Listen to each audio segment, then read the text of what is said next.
बिस्मिल्लाहिर्रहमानिर्रहीम। अस्सलाम वालेकुम स्टूडेंट्स। हम पीएमएस फिजिक्स का लेक्चर स्टार्ट करने लगे हैं। हमारा चैप्टर थर्ड है मैकेनिक्स का। ठीक है, चैप्टर नंबर थर्ड मैकेनिक्स। तो फर्स्ट ऑफ ऑल हम देखते हैं कि मैकेनिक्स क्या है। मैकेनिक्स बेसिकली फिजिक्स की ही एक ब्रांच है, ठीक है, जिसमें हम स्टडी करते हैं मोशंस की। मीन के किसी भी चीज की मोशन, जब हमारे पास कोई भी चीज होती है, कोई ऑब्जेक्ट होता है, जब हम उसके ऊपर एक फोर्स अप्लाई करते हैं तो उस फोर्स की वजह से, ठीक है, वो ऑब्जेक्ट, वो चीज जो है ना, वो मूव करती है। तो इस सारी स्टडी को हम फिजिक्स की जिस ब्रांच में स्टडी करते हैं उसको हम मैकेनिक्स का नेम देते हैं। सो मैकेनिक्स को हम यूं डिफाइन करते हैं: mechanics is the branch of physics dealing with study of motion when subjected to force और डिस्प्लेसमेंट। जब हम किसी भी सब्जेक्ट को फोर्स देते हैं या डिस्प्लेसमेंट मीन अपनी जगह से उसको हम डिस्प्लेस कर देते हैं, अपनी जगह से उसको हम हटाते हैं। जैसे हमारे पास कोई ऑब्जेक्ट है, ठीक है, हम उसको पुश करेंगे तो उसके ऊपर एक फोर्स लगेगी, तो उस फोर्स की वजह से उसमें मोशन आएगी। तो इस स्टडी को हम मैकेनिक्स का नेम देते हैं। And subsequent effect of bodies on their environment, और उस फोर्स लगने की वजह से, उस मोशन की वजह से उन बॉडीज के इन्वायरमेंट के ऊपर क्या नतीजे आते हैं, ठीक है, उसके क्या इफेक्ट आते हैं, ये सारी स्टडियां मैकेनिक्स के अंदर करते हैं। जिस तरह कोई चीज है, ठीक है, वो मूव कर रही है, जिस तरह हमारे पास कोई झूला वगैरह टाइप कोई चीज होती है, जब वो मूव कर रही होती है हम उसको हाथ लगा के उसको मूवमेंट को रोक देते हैं तो वो वहां पे रुक जाती है। या अगर कोई चीज साकेन होती है तो हम उसको जब हाथ लगा के हम उसको पुश करते हैं या हम उसको पुल करते हैं तो वो मूव करना स्टार्ट हो जाती है। तो इस मीन्स कि इस मोशन की जो सारी स्टडी होती है उसको हम मैकेनिक्स में करते हैं। तो फिजिक्स की वो ब्रांच जिसमें हम स्टडी करते हैं किसी भी ऑब्जेक्ट के ऊपर जब फोर्स या डिस्प्लेसमेंट अप्लाई की जाती है, उसके नतीजे में उसमें जो मोशन प्रोड्यूस होती है उस सब को हम फिजिक्स की ब्रांच में स्टडी करते हैं, उसको हम मैकेनिक्स का नेम देते हैं। उसके बाद अगर हम मैकेनिक्स की बात करते हैं तो मैकेनिक्स में हमारे पास दो मेन डिसिप्लिन होते हैं। एक हमारे पास एक क्लासिकल फील्ड है, दूसरा हमारे पास एक क्वांटम फील्ड। तो पहले हम देखते हैं कि क्लासिकल मैकेनिक्स क्या है। क्लासिकल मैकेनिक्स जो है ना, मैकेनिक्स की एक फील्ड है जिसका मतलब होता है कि जिसके अंदर हम ये स्टडी करते हैं कि कोई भी अगर एक हमारे पास ऑब्जेक्ट है, ठीक है, तो वो किस डायरेक्शन में मूव कर रहा है। मीन के classical mechanics deal with the question of how an object move. एक हमने मैकेनिक्स ये है कि कोई ऑब्जेक्ट जब मूव करता है, लेकिन जो क्वेश्चन हमारे ध्यान में आता है कि हाउ एन ऑब्जेक्ट मूव, कोई ऑब्जेक्ट कैसे मूव करता है, इसको हम स्टडी करते हैं। ठीक है, when it is subjected to various force, जब एक ऑब्जेक्ट के ऊपर हम अपनी फोर्स अप्लाई करते हैं तो उस फोर्स की वजह से वो ऑब्जेक्ट कैसे मूव करता है, इन तमाम क्वेश्चन के सवाल जो है ना हमें क्लासिकल मैकेनिक्स में मिलते हैं।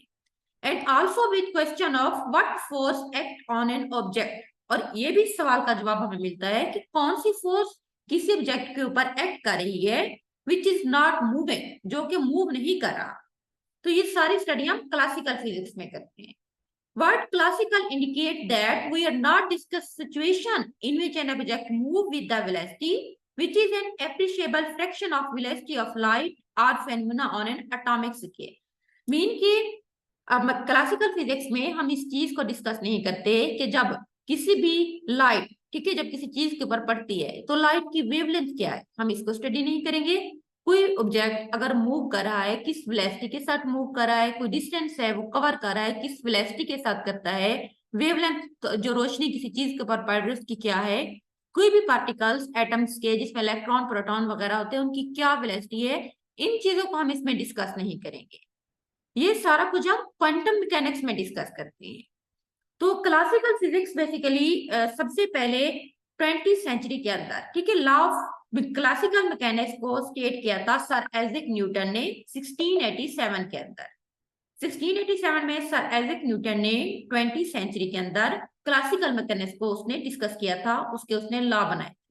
The law of classical mechanics unable us, हमें इस काबिल बनाते हैं कि to calculate the trajectory of bullet and baseball. हमारे पास कोई भी जब हम किसी भी मतलब के हम गन को जब रन करते हैं, ठीक है, उसमें से बुलेट्स जब निकलती हैं, या कोई बाल है किसी जगह पे सर्कल में मूव कर रही है, या जितना भी प्लैनेट्स हैं, ठीक है, सितारे वगैरह जो हम मूव करते हैं स्पेस में, या कोई गाड़ी किसी भी जगह पे मूव करती है, तो इन तमाम चीजों की ट्रैक को हम देखते हैं, उनकी डायरेक्शन को इसमें हम स्टडी करते हैं। ये लॉ हमें इस काबिल बनाता है, जो हमारे पास क्लासिकल मैकेनिक्स का लॉ है, कि कोई भी गाड़ी किसी भी स्पेस में मूव कर रही है, किस डायरेक्शन में, किस ट्रैक में मूव कर रही है। कोई बुलेट हमने अगर चलाया है गन में से, तो वो किस डायरेक्शन में, किस ट्रैक में मूव किया है। इस तरह बाल्स वगैरह अगर हम कर रहे हैं तो किस मूवमेंट्स में जा रही है। इस चीज को हम स्टडी करेंगे क्लासिकल मैकेनिक्स के अंदर। इस चीजों को हम कैलकुलेट करते हैं। ठीक है, नेक्स्ट हम इसमें पढ़ते हैं। उसके बाद हमारे पास है क्वांटम मैकेनिक्स। क्वांटम मैकेनिक्स हमारे पास बेसिकली क्वांटम मैकेनिक्स, जो कि हमारे पास मैकेनिक्स की सेकंड फील्ड है।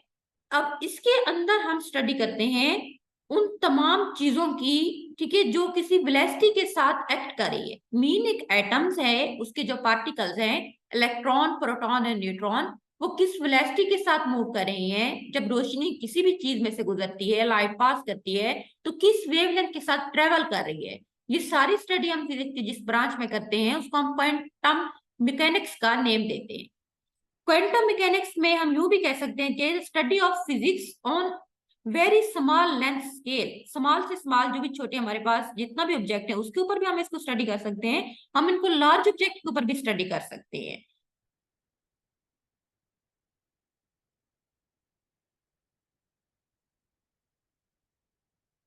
So we can say that in quantum physics we study the velocity of light, ठीक है, किस वेलोसिटी में कर रही है। स्पीड ऑफ लाइट को हम डिस्कस करेंगे, जो किसी ऑब्जेक्ट में से गुजरती है। And then motion of the object, ठीक है, विद देयर वेलोसिटी, कितना डिस्टेंस कोई ऑब्जेक्ट कवर करे, उसकी लेंथ कितना है। इन तमाम चीजों को हम जो है ना क्वांटम में डिस्कस करेंगे।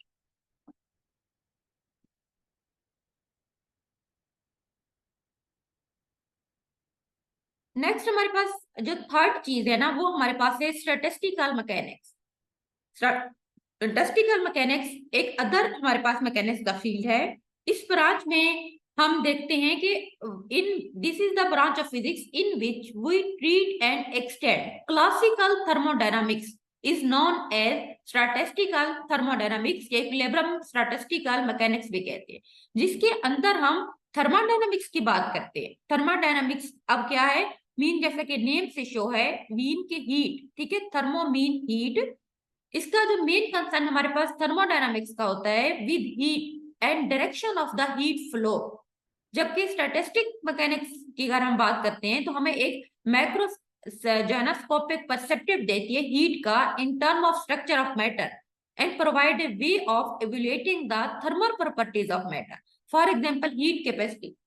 इट मीन्स अगर हम जो है ना इसकी बात करते हैं स्टैटिस्टिकल मैकेनिक्स की, तो वो बेसिकली हमारे मेन उसका कंसर्न होता है थर्मोडायनामिक्स के साथ। अब थर्मोडायनामिक्स एक ऐसी ब्रांच है जिसका कंसर्न होता है हीट के साथ and direction of the flow of heat. तो हम उसके साथ स्टैटिस्टिकल मैकेनिक्स को इसीलिए स्टडी करते हैं क्योंकि वो जो है ना हमें कैलकुलेट करने के लिए फॉर्मूले देती है, जिसके अंदर हम कैलकुलेट करते हैं कि हीट किसी भी ऑब्जेक्ट में से जब फ्लो करी है, किस डायरेक्शन के साथ फ्लो करी है, उस एटम या मॉलिक्यूल जिसमें से हीट गुजर रही है उसकी स्ट्रक्चर क्या है, ठीक है, उसके बाद उसकी थर्मल प्रॉपर्टीज क्या है, हीट कैपेसिटी कितनी है। इन तमाम चीजों को इवेल्युएट हम करते हैं जिस ब्रांच के अंदर, उसको हम स्टैटिस्टिकल मैकेनिक्स कहते हैं। सिंपल हमारे पास फॉर एग्जांपल अगर हम स्टैटिस्टिकल मैकेनिक्स की बात करते हैं तो हम इसको अप्लाई करते हैं solve the real system. For example system of many particles, हमारे पास बहुत सारे पार्टिकल्स हैं, उनका कुछ सिस्टम है, उनका फर्ज करो थर्मोडायनेमिक सिस्टम है। जब हमने उसको सॉल्व करना होता है, उनको कैलकुलेट करना होता है, देन हम उसके ऊपर स्टैटिस्टिकल मैकेनिक्स को अप्लाई करते हैं। फॉर एग्जाम्पल इसमें हम देखते हैं कि हमारे पास एटम है, ठीक है, मॉलिक्यूल या कोई भी एक पार्टिकल है, उसके लिए एक हमारे पास केमिकल इक्वेशंस होती है जिसको हम जो है ना सेक्रोडेंगर इक्वेशंस कहते हैं। इसमें है कि total is equal to linear combination of 1 multiply जो है 2 मल्टीप्लाई 3। अब 1 हमारे पास फर्ज करो कोई एक ऑब्जेक्ट है, ठीक है, जब हम मल्टीप्लाई करते हैं दूसरे ऑब्जेक्ट के साथ, देन हम उसको मल्टीप्लाई करेंगे तीसरे ऑब्जेक्ट या तीसरे पार्टिकल के साथ, तो हमारे पास एक लीनियर कॉम्बिनेशन आ जाएगा, ठीक है। किसी भी एक पार्टिकल्स का दूसरे एंड तीसरे पार्टिकल का हम सबको मल्टीप्लाई करेंगे, हमारे पास टोटल उनकी अमाउंट आ जाएगी। वेयर ए, अब यहाँ पे हमारे पास हम इसको यूं शो करते हैं कि ई ए टोटल जो उसकी एनर्जी है is equal to linear combination of A multiply B multiply C. अब यहाँ पे ई जो हमारे पास एनर्जी है और a mean particle in state with in energy, energy के साथ कोई पार्टिकल किस स्टेट में मौजूद है, ठीक है, मतलब कि कोई पार्टिकल इलेक्ट्रॉन या प्रोटॉन है वो किस कंडीशन में उसके साथ मौजूद है, तो हम इस सीरीज के साथ ए लिखते हैं। इसीलिए हमारे पास एक और क्वेश्चन है, फॉर एग्जांपल वही कंसीडर पार्टिकल जो है ना वो कौन है इन क्यूबिक बॉक्स जिसकी लेंथ एल है, from quantum mechanics possible energy of each particle. तो हम अगर उसकी एनर्जी कैलकुलेट करेंगे क्यूबिक बॉक्स के अंदर पार्टिकल जो है ना वो आपस में कनेक्टेड हैं, उनकी जो हर पार्टिकल्स की पॉसिबल एनर्जी को हम एक इक्वेशन से शो करेंगे। E is equal to total energy 22m उनका मीटर है, ठीक है, 2l उसके बाद 2x plus 2y plus 2z, इन तमाम पार्टिकल मल्टीप्लाई करके हमारे पास टोटल उनकी एनर्जी आ जाएगी। इससे हमें पता चल जाएगा कि कितना एनर्जी इन पार्टिकल्स के दरमियान डिस्ट्रीब्यूट हुई है, ठीक है। इन तमाम चीजों के लेवल्स को हम बेसिकली जब क्लासिफाई करते हैं तो हम उसको स्टैटिस्टिकल मैकेनिक्स का नेम देते हैं। ये तो हमारे पास मैकेनिक्स, ठीक है, हमने इसमें डिस्कस किया था, उसके 3 फील्ड हमने किए थे। एक हमारे पास है क्वांटम मैकेनिक्स, क्लासिकल मैकेनिक्स, तीसरा हमारे पास था स्टैटिस्टिकल मैकेनिक्स। उसके बाद हमारे पास टॉपिक है फोर्स का। सबसे पहले तो हम ये देखते हैं कि फोर्स क्या है, what is force according to अरस्तु, ठीक है। अरस्तु ने एक बहुत ही उसने मतलब के फोर्स को रिप्रेजेंट किया था एक बहुत फेमस तरीके से। उसने कहा था कि anything that cause an object to undergo unnatural motion, कोई भी ऐसी चीज जो किसी भी ऑब्जेक्ट को किसी मोशन में लेके आती है उसको हम फोर्स का नाम देते हैं। लेकिन उसके बाद सर आइजैक न्यूटन एक और साइंटिस्ट था जिसने ग्रेविटी के ऊपर भी स्टडी की थी और फोर्स के ऊपर। उसने कहा था कि कोई भी force is just a push या पुल। फोर्स की अगर हम बात करते हैं ना तो किसी भी ऑब्जेक्ट को जब हम पुश करते हैं या पुल करते हैं तो वो बेसिकली हमारे पास फोर्स है। So we can say that a push और पुल ऑन एन ऑब्जेक्ट, किसी भी चीज को जब हम पुश करेंगे या पुल करेंगे देन वो मूव करेगा तो उसको हम फोर्स का नेम देते हैं। So push या pull of an object is considered as a force. Push and pull come from the object interacting with each other. जब कोई भी ऑब्जेक्ट एक दूसरे के साथ इंटरेक्ट करते हैं या तो वो एक दूसरे को पुल करते हैं, ठीक है, या उसको वो पुश करते हैं, तो इसी तरह हम इसको फोर्स का नाम देते हैं। उसके बाद फिजिक्स में हम फोर्स को यूं डिफाइन करेंगे कि द पुश या pull on an object with mass cause is to change its velocity। किसी भी अगर हम ऑब्जेक्ट की बात करते हैं, ठीक है, उसके मास के अकॉर्डिंग जब हम उसको पुल या पुश करते हैं साथ उसकी वेलोसिटी चेंज हो जाती है तो हम इसको फोर्स का नेम देते हैं। मीन कोई भी टेबल है, ठीक है, उसका वेट ज्यादा है, उसको जब हम ज्यादा हमें फोर्स लगानी पड़ेगी उसको मूव करने के लिए, जितना हम फोर्स लगाएंगे उतना वेलोसिटी के साथ वो मूव करेगा, उसकी वेलोसिटी चेंज हो जाएगी। फोर्स एक एक्सटर्नल कोई भी एजेंट्स होता है जो कि किसी भी बॉडी की स्टेट को इस काबिल बनाता है कि वो चेंज हो जाए। फॉर एग्जाम्पल अगर कोई बॉडी है, ठीक है, वो हमारे पास रेस्ट की कंडीशन के ऊपर है, कोई साकिन चीज रखी है, जब हम उसको पुश या पुल करेंगे एक फोर्स देके तो अपनी जो है ना रेस्ट की स्टेट को चेंज करके अपनी मोशन की स्टेट में आ जाएगी। इसी तरह अगर हमारे पास कोई भी चीज है वो मोशन में है, ठीक है, हम उसको कोई फोर्स लगा के उसको हम साकिन कर देते हैं। जिस तरह कोई हमारे पास फॉर कोई क्लॉक है, कोई तस्वीर हमारे वाल पे लटक रही है, वो अगर उसको मूवमेंट में है अब हम उसको हाथ लगा के जब रोक देंगे तो वो साकिन स्टेट में आ जाएगी। मीन कि फिजिक्स एक एक्सटर्नल, फिजिक्स में अगर हम फोर्स की बात करते हैं तो फोर्स कोई भी एक्सटर्नल एक ऐसा एजेंट होता है जो किसी भी बॉडी की स्टेट को चेंज कर देता है, चाहे वो रेस्ट की स्टेट हो या उसकी मोशन की। और उसके बाद हम ये देखते हैं कि फोर्स जो है ना वो एक स्पेसिफिक मैग्नीट्यूड रखता है और उसकी एक डायरेक्शन भी होती है। Direction toward which force is applied is known as direction of the force. जिस डायरेक्शन में हम किसी भी ऑब्जेक्ट को एक फोर्स अप्लाई करते हैं उसको हम उसकी डायरेक्शन का नेम देते हैं। And the application of force is the point where force is applied. उसके बाद हमारे पास ये कुछ आपके पास कॉम्बिनेशन है, ठीक है, कॉमन सिंबल्स हैं। जिस तरह फोर्स को हम बड़े एफ से शो करते हैं, कैपिटल एफ से, यूनिट ऑफ फोर्स हमारे पास न्यूटन है, ठीक है, ऐसा यूनिट जिसको हम एन न्यूटन हमारे पास है। और उसके बाद एसआई बेस यूनिट जो हमारे पास आएगा सिस्टम इंटरनेशनल के अंदर केजी, ठीक है, मीटर पर स्क्वायर, ठीक है। उसके बाद हमारे पास आ जाएगा S2। अदर यूनिट्स हमारे पास इसके आ सकते हैं, जिसमें हमारे पास है जो होते हैं पाउंडल, ठीक है, pound force, keep, kilo pound, ये सारे मुख्तलिफ फोर्स के यूनिट्स। उसके बाद फोर्स का हमारे पास एक अदर कुछ क्वांटिटीज हैं जिसमें डेरिवेशन हम कर सकते हैं कि F is equal to M multiply A। ये हमारे पास न्यूटन का फर्स्ट लॉ ऑफ मोशन है।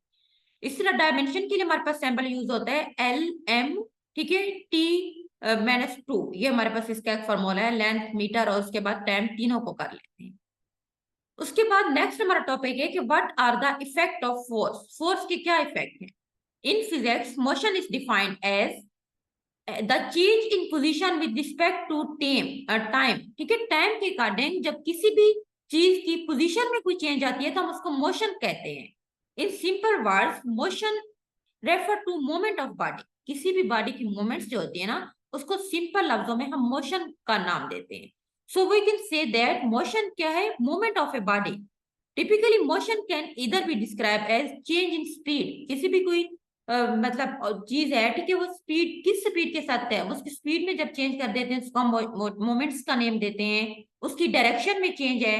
The force has different effect, ठीक है, कुछ मुख्तलिफ है। Force can make a body that is at rest to move. हम जब ऐसे है ना, जब हमारे पास कोई बॉडी है वो रेस्ट में है, जब हम उसको फोर्स अप्लाई करते हैं तो वो मूव करती है। It can stop A moving body और स्लो और डाउन। या तो ये करती है कि हम किसी मूविंग बॉडी को फोर्स लगा के उसकी मूवमेंट को स्टॉप भी कर सकते हैं या हम उसको स्लो भी कर सकते हैं। It can accelerate the speed of a moving body. किसी भी मूविंग बॉडी की स्पीड को ये ज्यादा भी कर सकती है, जितना ज्यादा फोर्स देंगे उतना ज्यादा मूवमेंट होगी उस बॉडी की। It can also change the direction of a moving body along with it shape and size. ये शेप और साइज के साथ किसी भी मूवमेंट बॉडी की डायरेक्शन को भी चेंज कर सकती है। फॉर्मूला ऑफ फोर्स अगर हम इसमें शो करते हैं तो F is equal to m a. M mean उसका mass, a mean exploration. So इसको न्यूटन, इसका यूनिट हमारे पास होगा, ठीक है, फोर्स का यूनिट हमारे पास पता है न्यूटन होता है, या हम यूं कह सकेंगे कि केजी, ठीक है, मीटर पर स्क्वायर। एक्सक्लेरेशन को अगर हम देते हैं ए, हमारे पास यहाँ पे एक्सक्लेरेशन है, उसको हम यूं लिख सकते हैं कि a is equal to v by t. V हमारे पास है velocity, t mean time taken. So force को हम यूं कैलकुलेट कर सकते हैं कि force is equal to m v by t. इस फॉर्मूले के अंदर हमें पता है कि डेंसिटी, डेंसिटी हमारे पास इज इक्वल होती है mass by volume, which can also be articulate as a momentum. So force can be articulate from the rate of change of momentum. F is equal to, F हमारे पास है, ठीक है, हमारे पास F is equal to है ma, और A हमारे पास पता है A is equal to V by T, ठीक है। और देन अगर हम बात करते हैं डेंसिटी हमारे पास मास पर वॉल्यूम के बराबर होती है। सो इसकी जगह पे हम डेंसिटी लिखेंगे बाय T, या हम यूं भी लिख सकते हैं कि F इज इक्वल टू, ठीक है, P बाय टी। अगर हम इसमें इसके साथ हम उसके डिस्टेंस की बात करते हैं तो हम उसको साथ मल्टीप्लाई कर देंगे डी के साथ। F is equal to d p by d t. Force formula are beneficial in finding out the force. Force को भी हम इसे फाइंड आउट कर सकते हैं, किसी चीज के मैस को भी, उसके एक्सक्लेरेशन को भी, उसके मोमेंटम को भी, उसकी वेलोसिटी को भी, किसी भी गिवन प्रॉब्लम्स के अंदर। आगे हम यूनिट्स ऑफ फोर्स की बात करते हैं कि इनका centimetre gram system of unit, जिसको हम CGS यूनिट कहते हैं, centimetre gram system of unit, ठीक है। इसमें फोर्स को एक्सप्रेस किया जाता है डी बाई एन ए, ठीक है, डैन के साथ। Standard international system of unit में हम इसको न्यूटन में शो करते हैं। नेक्स्ट टॉपिक हमारे पास है टाइप्स ऑफ फोर्स। इसको हम नेक्स्ट टाइम इंशाल्लाह डिस्कस करेंगे। आज के लिए हमारे पास इतना ही काफी है। अल्लाह हाफिज।